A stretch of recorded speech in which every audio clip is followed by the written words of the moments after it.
இந்த வெங்காயம் பழமா வெட்டவே முடியல ஆண்டி, கை வலிக்குது ஆண்டி. இந்த கத்தில இன்னைக்கெல்லாம் வெட்டினாலும் வெட்ட முடியாது. இதுல வெட்டு பாப்போம் ஆண்டி. நல்லா வெட்டிருச்சு ஆண்டி. இதுல இருந்து உனக்கு என்ன புரியுது?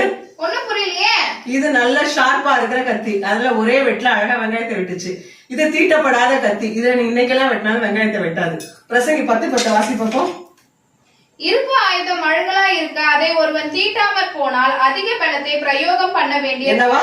அதிக பலத்தை. என்னவா? அதிக பலத்தை. அப்போ தீட்டப்படாத ஒரு கத்தி இல்ல, அதுல அதிக பலத்தை பெறணும். ஆனா தீட்டப்பட்டதுல ஒரே இதுல நம்ம கட் ஆயிடுச்சு. அதே போலதான் இன்னைக்கு நம்முடைய ஜெப வாழ்க்கை. ஒவ்வொரு நாளுமே ஆண்டவரோடு இருக்கிற உறவு, அதே போல வேதத்தை தியானிக்கிறது, இது இன்னைக்கு ஒவ்வொரு நாளும் சரியா இருந்துச்சுன்னா நம்ம ஒரு தீட்டப்பட்ட கத்தி. இதை இன்னைக்கு ஜெபிக்காம உலகத்துக்குள்ள இஷ்டத்துக்கு ஆண்டவரை மறந்து வாழ்ந்தோம்னா நம்ம மொக்கையா போன கத்தி.